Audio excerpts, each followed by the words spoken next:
اپنے زمانے میں ایک ہوتا ہے،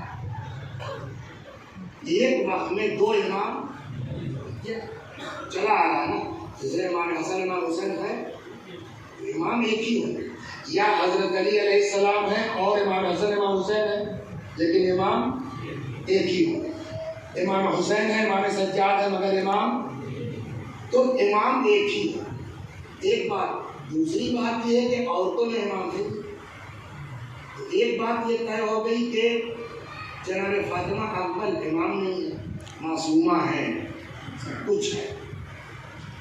یہ ایک حدیث آپ ذکر کر سکتے ہیں، اس کو میں ہی کہہ دوں، صلوات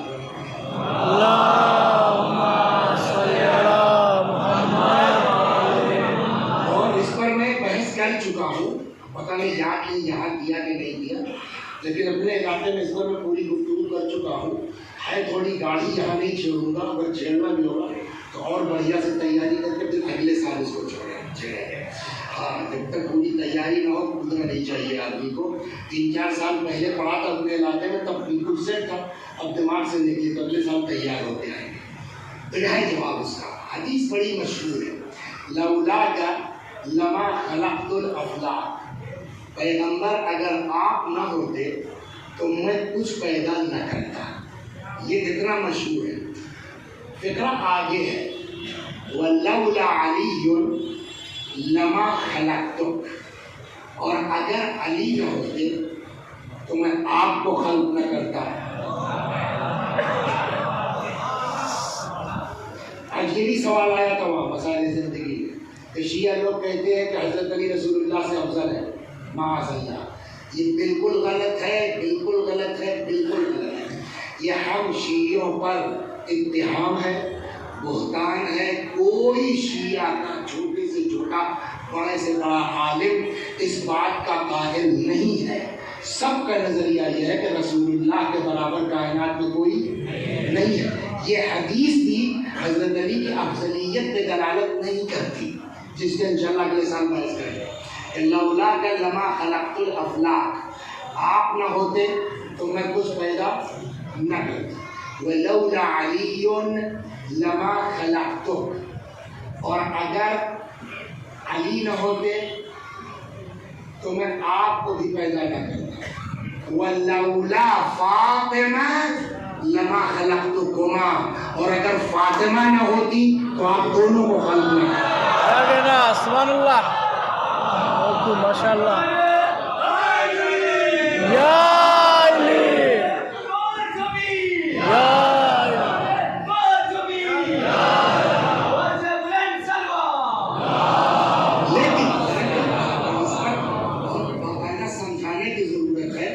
مگر یہ حدیث جناب فاطمہ کے پیغمبر پر افضلیت کی علامت نہیں بن سکتی، نہ حضرت علی کی افضلیت کی علامت بن سکتی۔ ایک ہلکی سی مثال دے دیں، آپ بتائیے دماغ بڑا ہے کہ دل؟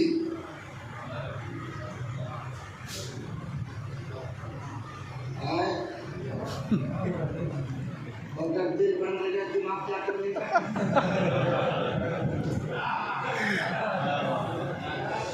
ہے نا؟ تو آپ کہیں گے نہیں دل بڑا ہے، تو ہم نے کہا لاکھ دل جو ہے وہ چکر لگائے، دماغ کام کرنا چھوڑ دے تو کیا ہو جائے گا؟ تو یہ طے کرنا مشکل ہے کہ اس میں بڑا کون ہے۔ کیا کہنا، سبحان اللہ، سبحان اللہ، سبحان اللہ،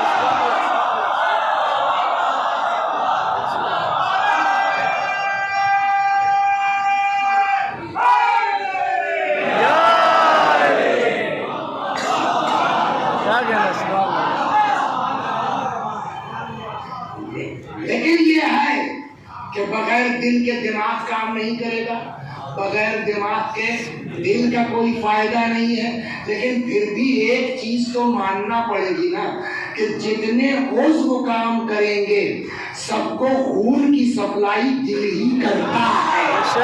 کیا کہنا، سبحان اللہ، فاطمہ مرکزی ذات ہے۔ سبحان اللہ، سبحان اللہ، بہت خوب۔ جب فرشتوں نے پوچھا کہ یا رب ومن تحت الکساء، ڈالنے والے چادر کے نیچے کون ہے؟ تو اللہ نے نہیں کہا رسول اللہ ان کے بیٹی داماد نواسے، یہ نہیں کہا علی اور ان کی زوجہ اور ان کے بیٹے، یہ نہیں کہا حسنین اور ان کے والدین اور ان کے نانا، بلکہ اللہ نے بھی مرکز انہی کو بنایا، قلب کائنات فاطمہ زہرا کی ذات ہے، ہم فاطمہ کو ابوہا و بالہا و بنوہا۔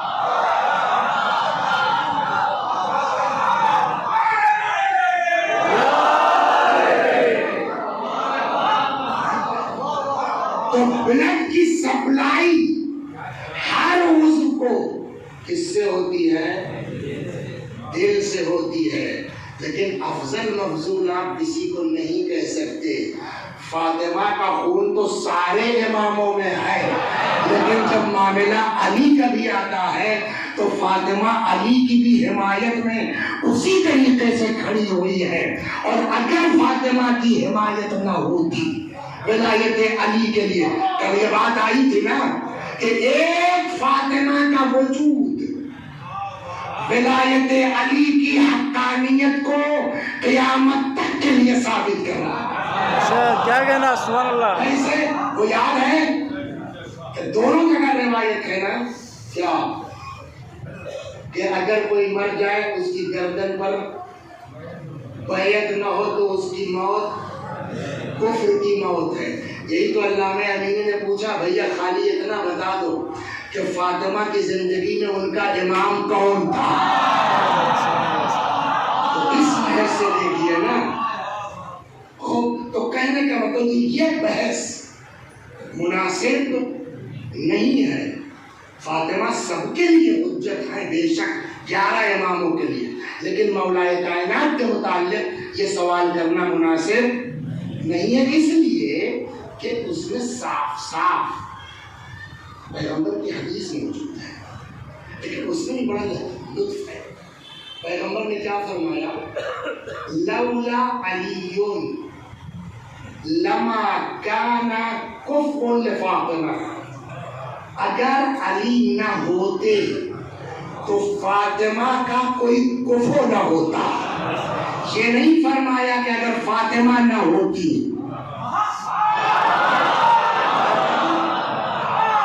لطف ہے اس میں، یہ نہیں فرمایا کہ اگر فاطمہ نہ ہوتی تو علی کا کوئی کفر نہیں تھا، نہیں علی نہ ہوتے تو فاطمہ کا کوئی کفر نہیں تھا۔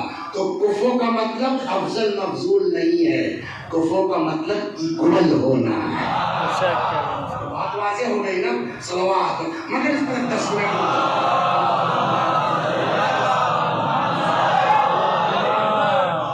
تو پھر کفر کا مطلب کیا ہے؟ یہ تو حدیث ہے نا، پیغمبر نے فرمایا کہ اگر علی نہ ہوتے تو فاطمہ کا کوئی کفر نہ ہوتا۔ آپ لوگ شادی کرتے ہیں، شادی میں کیا کیا ڈھونڈتے ہیں؟ شادی میں کیا کیا؟ ارے ہم لوگ تو روز بھیجتے مولانا وہ ہماری لڑکی کا رشتہ فلاں جگہ لگا ہے، تو آپ کے علاقے کی بات ہے، آپ جانتے ہیں؟ ابھی یہ 2 دن پہلے کی بات ہے، تو ہم نے کہا بھیا نہ ہم لڑکے کو جانتے ہیں نہ لڑکے کے باپ کو جانتے ہیں، گاؤں کو جانتے ہیں اور یہ بھی جانتے ہیں کہ اس گاؤں میں سب کھاٹی کے صحیح ہے۔ وہ یہی پوچھنا چاہ رہے تھے۔ تو اس کا مطلب یہ ہے کہ جب آپ شادی کرتے ہیں تو جاب دیکھتے ہیں، جب آپ شادی کرتے ہیں تنخواہ دیکھتے ہیں، پڑھا لکھا کتنا ہے دیکھتے ہیں، لیکن اسی کے ساتھ ساتھ شکل و صورت دیکھتے ہیں۔ ایک چیز اور دیکھی جاتی ہے، ہڈی، ایک چیز اور دیکھی جاتی ہے، نسل۔ دیکھیے میں ہڈی کے خلاف نہیں، میری بات کا مطلب سمجھیے۔ کبھی کبھی ہوتا ہے کہ آدمی کہتا کچھ ہے، سامنے والا سمجھتا کچھ ہے۔ میں ہڈی کے خلاف نہیں، خاندان دیکھنا چاہیے، ہڈی دیکھنی چاہیے، خون دیکھنا چاہیے، اس لیے کہ روایت کہتی ہے اختاروا لنطفکم فإن العرق دساس، اپنے نطفوں کے لیے اچھا رحم تلاش کرو، اس لیے کہ خون اثر کرتا ہے۔ یہ ہے روایت، اور بھی ہوتی تو مولا کائنات نے عقیل سے فرمائش کی کہ ایسا گھرانہ تلاش کرو. اس کا مطلب کہ خون کا اثر ہے نا. تو جب سب بمبئی آتے ہیں تو شرم آتی ہے سبوں کو اپنے گاؤں کی زبان کو. کل بھی میں نے اس پر بات کی تھی کہ ایک سواجنے کے کتنے معنی کل نکال دیے تھے. جیسے عربی میں ایک لفظ کے کئی معنی ہے، ویسے ہم لوگوں کے دیہاتوں میں ایک لفظ کے کئی معنی ہیں. لیکن جب بمبئی آتے ہیں، اچھا کونوں بہت اچھی اردو ہو گئی ہے. میرے کو تیرے کو ابے بیٹھ ابے جا، اس سے اچھی تو ہمارے گاؤں کی زبان ہے یار، ابے تبے کے مقابلے میں. لیکن ایک مزاج ہے کہ آ گئے بمبئی تو اس طرح بولنے لگتے صلوات بر محمد.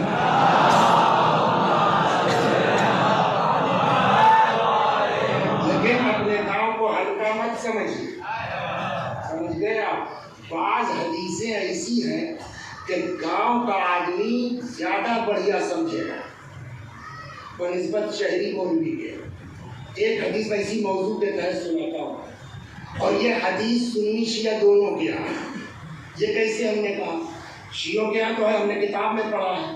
پہلے جو ہے وہ ایک ریڈیو چلتا تھا مکے سے، نداء الاسلام من مکۃ المکرمہ. تو اکثر 30 سال پہلے تو رات کو 8 بجے آتا تو اکثر لگا کے سنتے تھے. ایک دن سن رہے تھے تو انہوں نے بھی حدیث نقل کی تو ہم کو لگا کہ اچھا ان کے یہاں بھی ہے.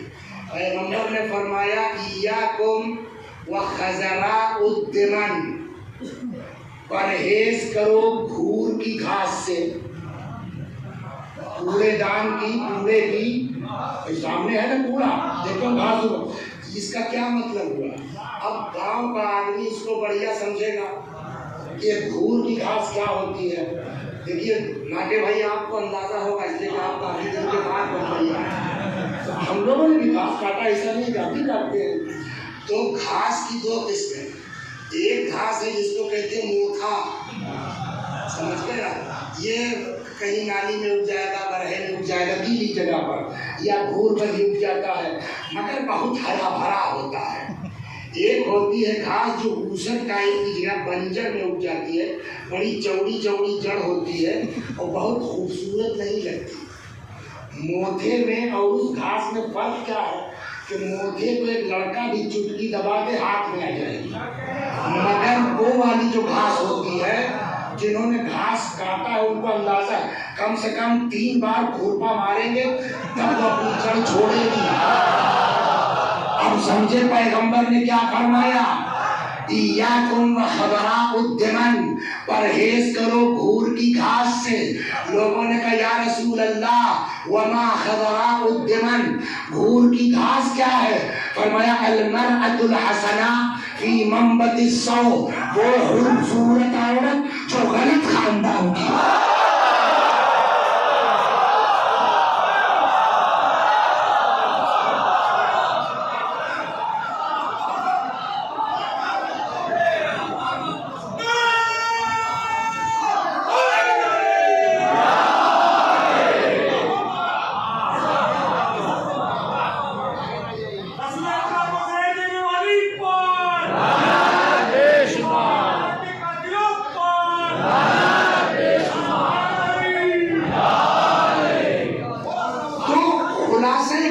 یہ کہ میں خون کا مخالف نہیں ہوں، ہڈی کا مخالف نہیں ہوں، لیکن دین ایک طرف اور بھی تاکید کرتا ہے کہ بہت زیادہ گڈھے میں نہ گرو، لیکن بہت زیادہ موٹا چشمہ بھی نہ لگا. اگر دین ہے، ایمان ہے، تقویٰ ہے تو بہت زیادہ ٹائٹ نہ ہو. المؤمن کفو المؤمن. ہم یہاں بحث کر رہے ہیں کہ جو نبی نے فرمایا اگر علی نہ ہوتے تو فاطمہ کا کوئی کفو نہ ہوتا. کیا مطلب ہے؟ خاندان مراد ہے، ہڈی مراد ہے، خون مراد ہے. کہ جیسے نجیب الطرفین ٹوٹتے ہیں نا، تو کیا پیغمبر یہ فرمانا چاہتے کہ اگر علی نہ ہوتے تو پھر کوئی نجیب الطرفین نہیں تھا؟ علی سے بڑھیا کسی کی ہڈی نہیں تھی، یہ مطلب ہے۔ اگر یہ مراد ہے تو کیونکہ ہم لوگ مومن شیعہ ہیں اس لیے اچھا تو لگے گا، لیکن اس کا الٹا کیا ہوگا؟ یعنی معاذ اللہ بنی ہاشم کا گھرانہ عرب اتنا گر چکا تھا کہ علی کے علاوہ کسی کی ہڈیاں نہیں ٹھیک تھی، بنی ہاشم میں اور کوئی نہیں تھا، تو اس کا مطلب مراد ہڈی نہیں ہے، پھر کیا ہے؟ صلوات محمد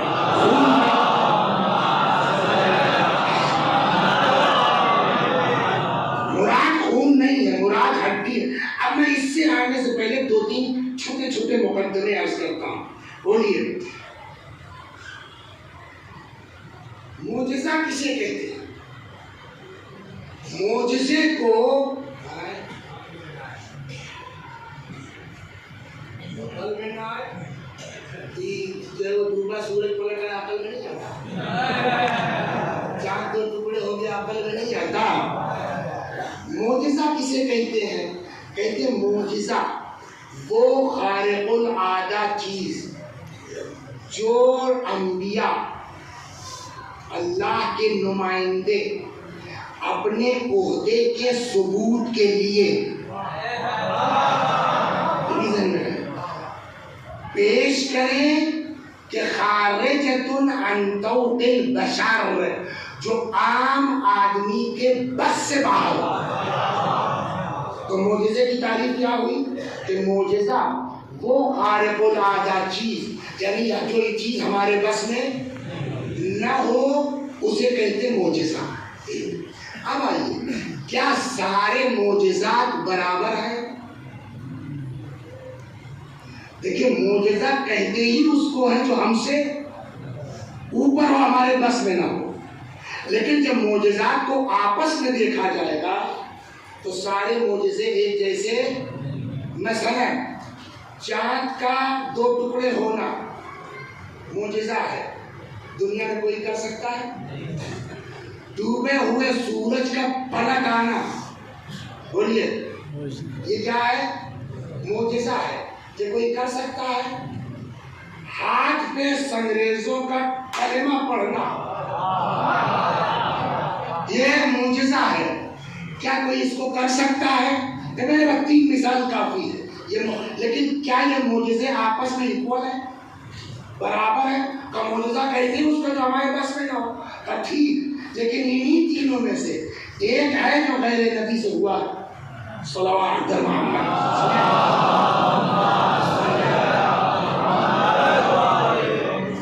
پیغمبر نے فرمایا فاطمہ تو بضعۃ منی، فاطمہ میرا ٹکڑا ہے۔ بدماش تو ہر زمانے میں ہوتے نا، حساد، جلن، یہ عربوں میں بہت تھی، سمجھ گئے آپ، غرور، گھمنڈ، یہ عربوں میں، یہ جو ہمارے یہاں یہ چار پیسے والے غرور کرتے ہیں نا، ان کی کوئی اوقات ہی نہیں ہے، تو جتنا گھمنڈ ہو، اپنے کہتے تھے عرب بولنے والا، دوسرے کہتے تھے عجم گونگا، تو بڑا ان کے اندر یہ گھمنڈ تھا، تو حسد بھی تھا۔ کہیں لگے صاحب رسول اللہ نے کہا ان کو ٹکڑا، رسول اللہ کے ہاتھ پہ تو سنگریزے کلمہ پڑھتے تھے، چلو ٹیسٹ لیا جائے کہ جلن نہیں تو کیا ہے۔ قرآن میں بھی اس سلسلے میں آیت موجود ہے کہ لوگ حسد کرتے ہیں ہمارے ان بندوں سے جو ہم نے عطا کیا ہے۔ آ گئے ایک بات ابھی، ہاں انشاءاللہ آج ہی آئے گی، کہ جب ان لوگوں نے دروازہ کھٹکھٹایا تو بجائے مولا کے آنے کے جناب فاطمہ آئی، ہے نا؟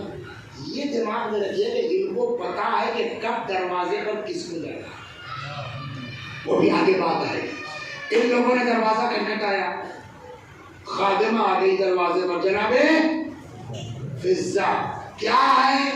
کہا ہم لوگ کام ہے تھوڑا سا بیوی سے، کہنے کہ وہ تو نہیں آ پائیں گی، جو کام ہے بتائے دو۔ انہوں نے کہا نہیں صاحب انہی سے کام تھا، کہا کہ وہ تو نہیں آ پائیں گی، کہا تب جائے گا جاؤ، آجا تو نہیں ہم سے بتا دو جاؤ۔ یہ پلٹے جیسے لوٹے، فضہ نے کہا جاؤ کنکریاں دیتے جاؤ،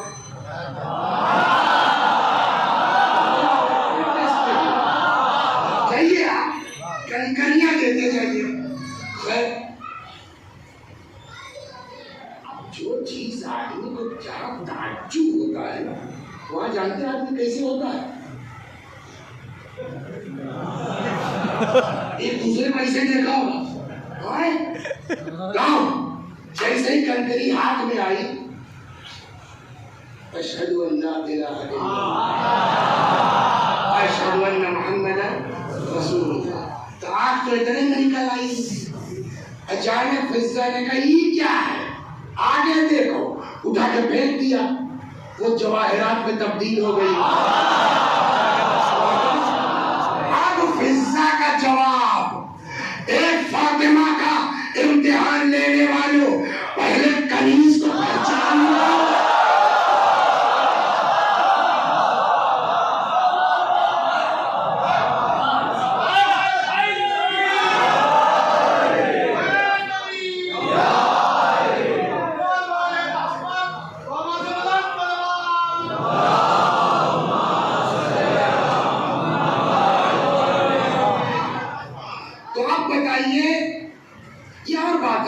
بحث نہیں ہوگا کہ اس کا کیا نام دیا جائے، جو معصوم سے سرزد ہوگا، نبی سے سرزد ہوگا تو وہ تو معجزہ کہلائے گا، اور غیر معصوم سے اگر سرزد ہو تو اس کو کرامت کہیں گے۔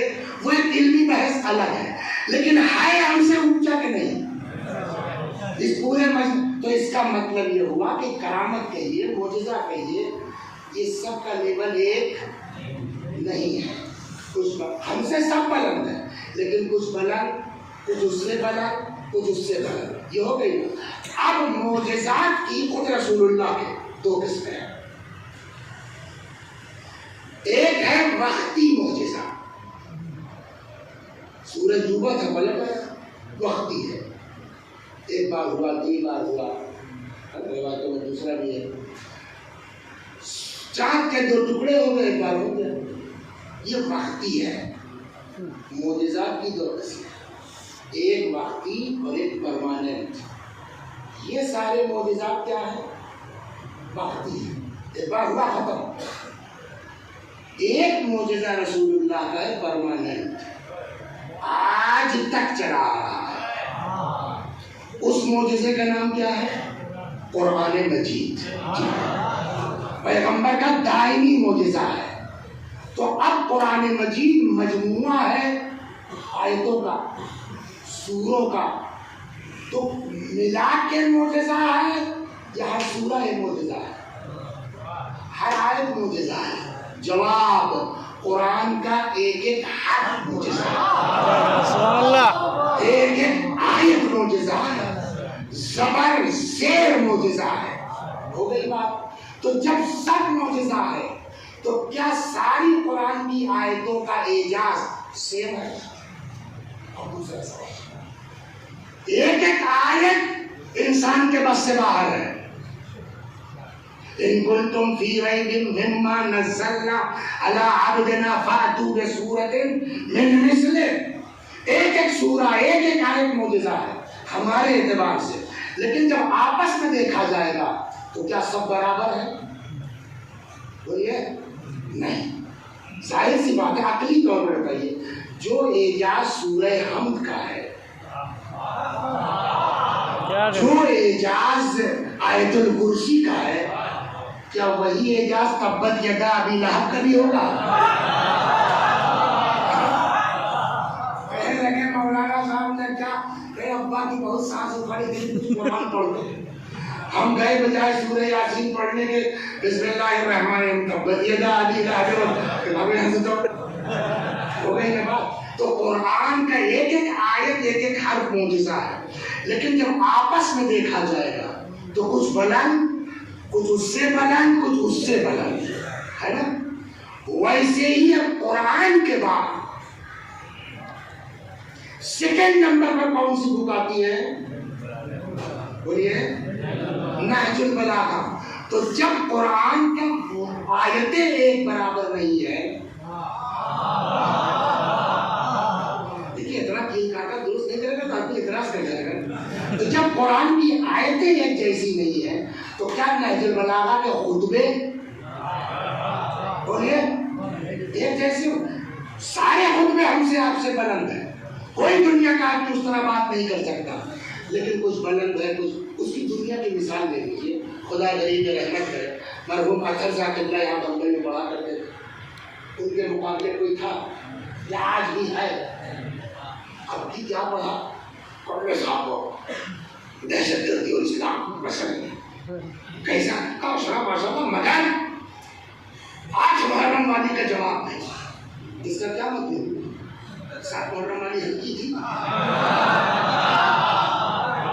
6 محرم والی ہلکی تھی. ایک جگہ ہم نے کئی سال اشرا تو وہ چلو تو تبرک الگ الگ لوگ آتے تھے مجلس دیکھی جگہ ہوتی، تو ہم یہ پھنستا یہ تھا آ کر کے 5 محرم جناب اور محمد کے مسائل جس دن ہوتے، تو وہاں آپ کتابیں جب پڑھیے گا تو آئے اجازت لی میدان میں گئے شہید ہو گئے. اب بھائیا 2-4 منٹ آگے لوگ روز ہیں تو جناب زینب کو ادھر سے کچھ کرتے تھے. 6 محرم کو جناب بدتی ہوتی ہے مسائل، تو ہی مجلس پڑھوائے لوگوں سے مسائل کی.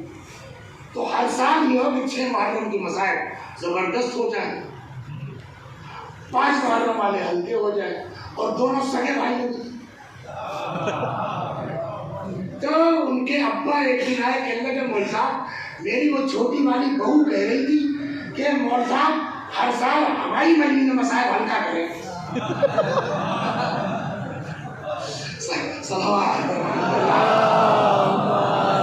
لیکن ہم کریں تو کیا کر سکتے نہیں، اللہ کو حضرت عباس کی شکل میں اتار سکتے نہیں. یہ سب دیکھیے بہت محتاط سے مجلس سے سنا کیجیے. خدا سب برداشت کر سکتا ہے، شرک معاف نہیں کر سکتا. سبحان اللہ، ماشاء اللہ. اس کو ذہن میں رکھیے، بلائیے بڑے سے بڑے فضائل پڑھنے والوں کو بلائیے، مگر یہ ذہن میں رہے کہ ممبر اہل بیت سے شرک نہ ہونے.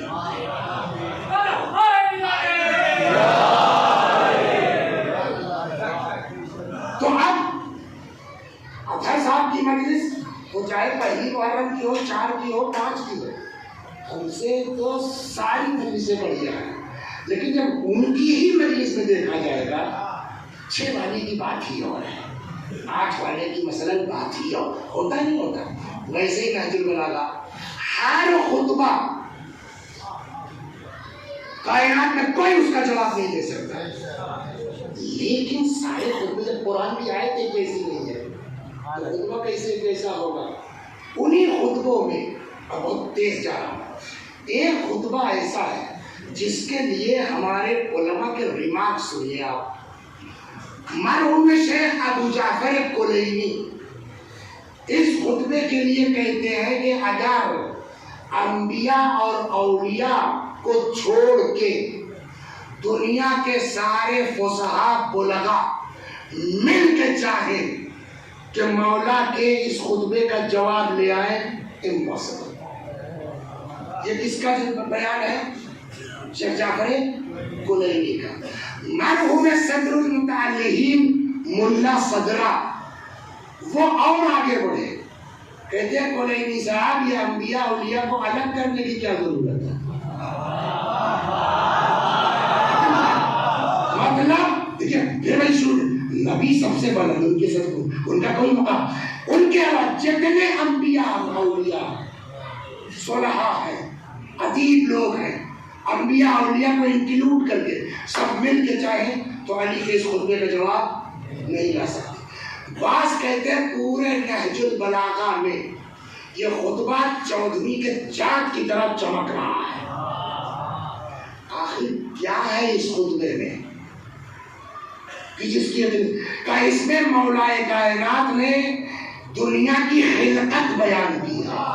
بے شک کیا کہنا اور کون کسی انگریز کے کہ اس خطبے کے پڑھ کو ایسا لگتا ہے جیسے اسی آدمی نے بنائی ہے یا اس کے سامنے بنی.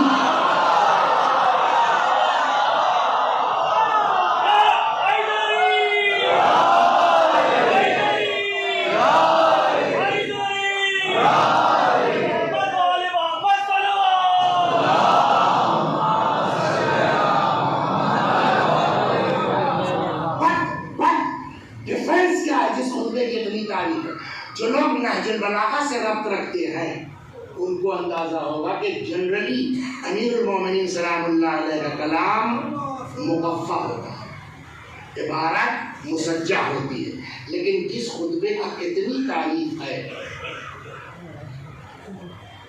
اس خطبے میں وہ قافیہ پیمائی نہیں ہے، تو اس میں کہتے ہیں کہ صاحب اس موضوع پر بیان ہی کر دینا وہی کمال ہے کہ آپ قافیہ ڈھونڈ رہے ہیں۔ یہ جواب ہے۔ یہ خطبہ کب کا ہے؟ کہ یہ خطبہ مولا نے مسجد کوفہ میں دیا۔ کوفے کا مطلب پیغمبر کی وفات کے 25 برس کے بعد ہو گئی بات۔ اب ایک مثال آپ کو پہلے میں دے دوں، سلوات پڑھیے پھر واپس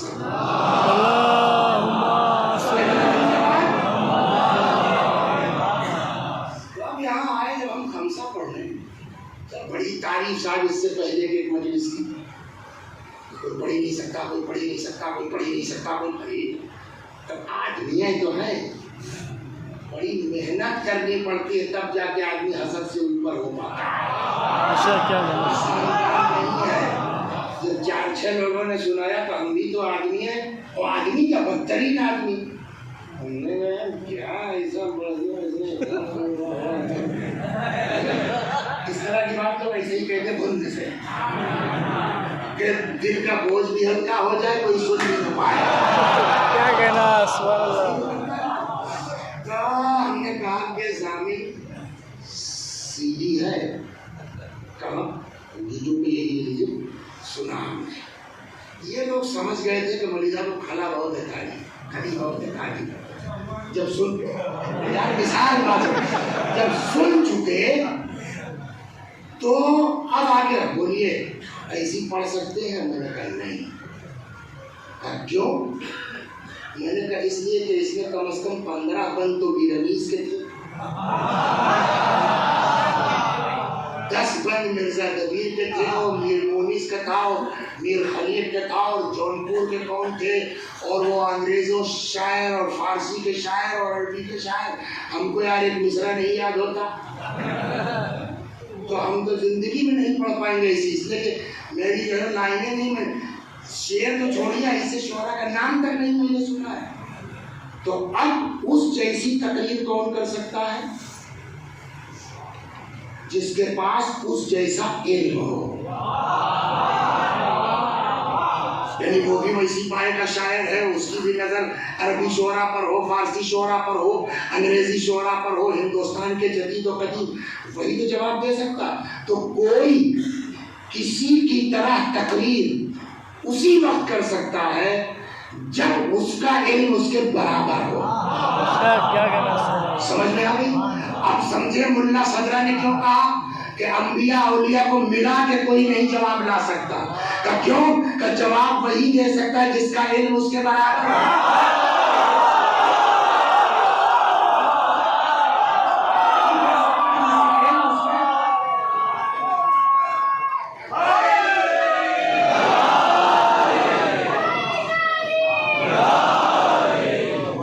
یہ تو طے کرو کہ کائنات میں کس نبی کا علم علی کے برابر ہے؟ آدم کا ہے، نوح کا ہے، ابراہیم کا ہے، موسیٰ کا ہے، نہیں ہے نا؟ تو اب کوئی جواب۔ لیکن صاحب وسیع حسن صاحب کو یہ بات لگ گئی، یار ایسا کیسے؟ تو ہمارے یہاں لکھنؤ میں وسیقائی کے جو ہے وہ ثابت طالب علم جو ہے بڑا اردو ادب پہ عبور ہے، مصطفیٰ حسین کثیف چائسی۔ میں گزرا لکھنؤ، سیدھے پہنچا، میں نے کہا یار یہ اس طرح کی مجلس ہوئی ہے اور ہم کو تیاری کرواؤ۔ وہ معلوم ہوا کہ صاحب واقعی اس وقت جو ہے اردو ادب پہ اس سے بڑھیا کثرت کسی آدمی کی نہیں ہے۔ تو اس نے کہا صاحب اور 200 سال پرانے مرثیے دکھا دیے، سال بھر رٹا محنت کیا، عربی، فارسی، انگریزی کل، اور اس کے بعد اگلے سال آئے 13 گھنٹہ اس سے بڑھیا پڑھ دیا۔ کیسے پڑھ دیا؟ ہمارے دماغ میں بھی نہیں تھا یہ میٹر، کہ چونکہ ایک تقریر تھی،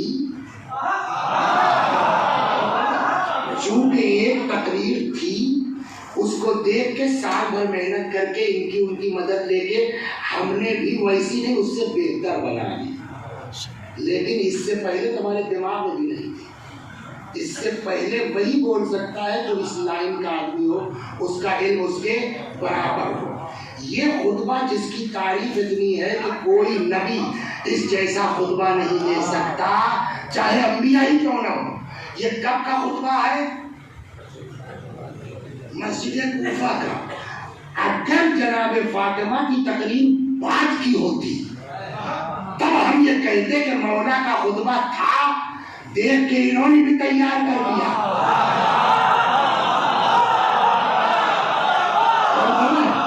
لیکن جو خطبہ 25 برس کے بعد مولائے کائنات کوفے میں دینے والے ہیں, اسی مفہوم اور مضمون کی تقریر پیغمبر کے انتقال کے بعد فاطمہ آئی ہے مسجد نبوی میں ابھی سے 25 برس پہلے. تو اس جیسی تقریر وہی کر سکتا ہے جس کا علم علی کے برابر ہو. اب سمجھے نبی نے کیوں کہا اگر علی نہ ہوتے تو فاطمہ کا کوئی